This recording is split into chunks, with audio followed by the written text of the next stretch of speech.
रामराज आवाहन मिशन, एक मिशन जो धरती पर फिर से रामराज बनाने पर काम कर रहा है। आओ चलो चर्चा करते हैं भक्ति की, और भक्ति में सरलता एवं छलहीनता की। यह हमारी रामपन की बुक पार्ट 19 के पेज नंबर 35 पर लिखी है। सरलता एवं छलहीनता। भक्त को सरल होना चाहिए। अगर आप चतुर हैं तो लोग आपसे सावधान रहेंगे, आपसे प्रेम नहीं कर पाएंगे। कितनी सुंदर बात है कि इंसान को सरल होना चाहिए। यही भक्ति का मार्ग है, भक्ति की राह है।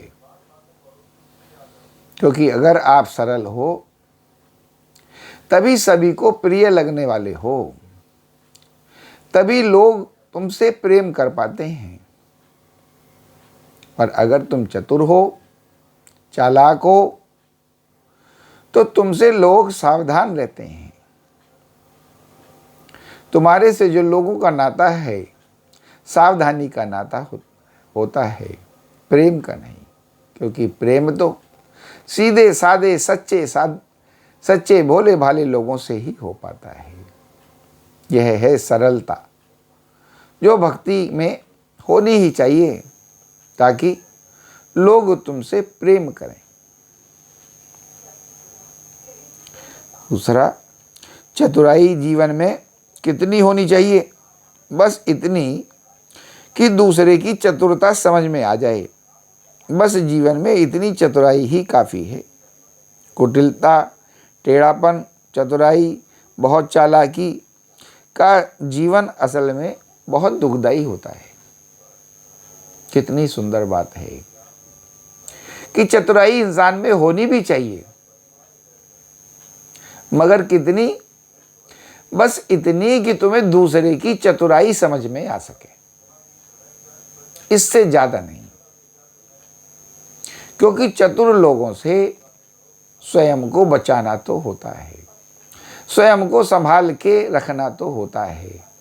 वरना जो चतुर लोग हैं तुम्हारे मजाक उड़वा सकते हैं, तुम्हारा अपमान करा सकते हैं, तुम्हें कहीं किसी जंजाल में फंसा सकते हैं। तो स्वयं को सुरक्षित रखना, स्वयं को संभाल के रखना, यह तो समझदारी है, चतुरता नहीं। तो इतनी चतुराई हमें अवश्य होनी चाहिए कि हम दूसरे की चतुराई समझें। और अगर हम इससे ज़्यादा चतुर बनते हैं, चालाक बनते हैं, तो ज़्यादा कुटिलता, ज़्यादा टेढ़ापन, ज़्यादा चालाकी, ज़्यादा चतुराई, ये सब तो जीवन में असल में दुख देने वाली हैं। इनसे सुख नहीं मिलता, दुख ही मिलता है। किसी ना किसी दिन ये तुम्हें दुख की स्थिति में लाकर खड़ा कर ही देते हैं। और सरलता ये भी नहीं कि जो मन में आए वो बोल दें, जो भीतर है बाहर दिखा दें। फिर तो पागल में और तो तुम में क्या फर्क रह जाएगा। सरलता कितनी सुंदर बात है, ये भी समझने वाली है कि यही नहीं बस भोले भंडारी हो गए, सीधे साधे, कि जो मन में है बस सब उगल दिया, बाहर रख दिया, भीतर बाहर कुछ भेद ही नहीं रखा। क्योंकि जो बात अच्छी नहीं है वो तो बाहर आनी ही नहीं चाहिए, भीतर ही रहनी चाहिए। सरलता भी ऐसी होनी चाहिए जो सुंदर हो, पागलपन ना लगे। अगर तुम कोई बात संभाल ही नहीं पाते हो, कोई बात अपने भीतर रख ही नहीं पाते हो, तो सरल कहाँ, फिर तो पागल में और तो तुम में क्या फर्क है। कितनी सुंदर बात है, पागल में तुम में क्या फर्क है। फिर तो लोग तुम्हें पागल कहेंगे कि लोग जो नहीं कहना चाहिए था वो भी कह दिया।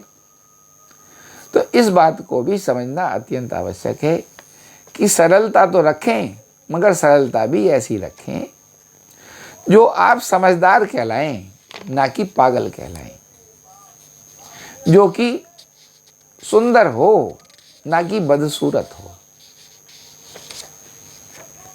फिर हमारे मन में कोई ऐसा विचार आया जो शिष्टाचार के विरुद्ध है, मर्यादा के विरुद्ध है, संस्कार के विरुद्ध है, शास्त्र के विरुद्ध है, तो वो आया हुआ विचार तो दमित ही होना चाहिए। कितनी सुंदर बात है और समझने वाली बात है कि हमारे मन में, चाहे हम सरल हों चाहे जैसे भी हों, 50 प्रकार के विचार उठते रहते हैं। तो हमें अवश्य ध्यान रखना चाहिए जो हमारे मन में विचार उठ रहे हैं वो कहीं शास्त्र विरुद्ध तो नहीं है, मर्यादा विरुद्ध तो नहीं है, शिष्टाचार विरुद्ध तो नहीं है, संस्कार के विरुद्ध तो नहीं है। क्योंकि अगर ऐसे हैं तो उनको दबा करके रखना ही आवश्यक है। ऐसे विचारों को पनपने नहीं देना चाहिए, उभरने नहीं देना चाहिए, उनको तो दमन ही कर देना चाहिए। क्योंकि चीज़ें वही अच्छी हैं जो मर्यादा में हैं, जो शिष्टाचार में हैं, जो शास्त्रों के मुताबिक हैं, जो संस्कार के अनुसार हैं। भगवान ने चेतन मन और अवचेतन मन इसलिए दिया है और चेतन मन के पास यह शक्ति दी है भगवान ने कि वह अवचेतन मन के भावों को रोक टोक सके। कितनी सुंदर बात है। हमारे मन में दो मन होते हैं, एक चेतन मन और एक अवचेतन मन। चेतन मन वो है जो हमें ये चलता हुआ दिखाई देता है, महसूस होता है, और अवचेतन मन वो है जो है मगर हमें दिखाई नहीं देता, हमें पता नहीं चलता, मगर भाव उस अवचेतन मन से ही उठ के हमारे चेतन मन में आते हैं, जो हमें अनुभव होते हैं, जो हमें महसूस होते हैं। तो अवचेतन मन तो स्वतंत्र है, भगवान का दिया हुआ। उसमें जो भाव उठते हैं चेतन मन तक आते हैं, मगर ये आवश्यक है कि हमें अपने अवचेतन मन को, उसके उन भावों को जो मर्यादा विरुद्ध हैं, शास्त्र विरुद्ध हैं, शिष्टाचार विरुद्ध हैं, संस्कार विरुद्ध हैं, उन्हें रोक देना चाहिए। एक उर्दू का शेर है, गलती एक क्षण में हुई और सजा भुगतनी पड़ी 100 साल तक। ध्यान रखना चाहिए। महत्वपूर्ण बात है कि हमसे गलती क्षण भर को भी ना हो, वरना क्षण भर की गलती कई बार 100 सालों तक भुगतनी पड़ती है। एक तरफ तो हमें चेतन मन के द्वारा अवचेतन मन पर संयम रखना चाहिए, दूसरी तरफ साधना के द्वारा अवचेतन मन का विकास करना चाहिए। ये है गहरी बात।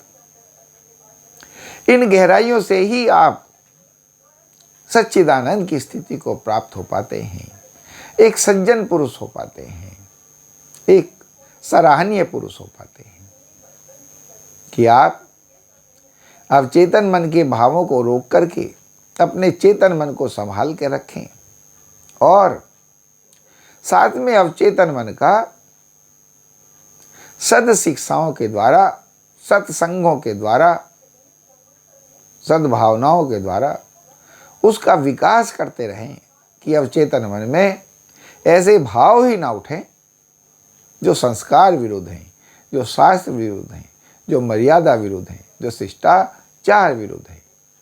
ऐसी है ये भक्ति, और भक्ति में सरलता एवं छलहीनता, जो गहराई से तत्व से जानना और समझना चाहिए, क्योंकि जब आप समझेंगे तभी आप कर पाएंगे। बोलो श्री रामचंद्र भगवान की जय, पवन सुत हनुमान की जय। और कितना सुंदर वर्णन, जैसे ये सच्चिदानंद की स्थिति को प्राप्त होने की ज्ञान गंगाएं हैं।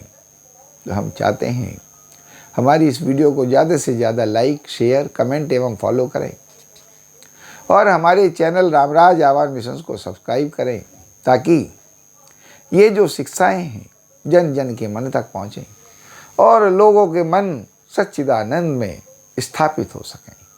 जय श्री राम।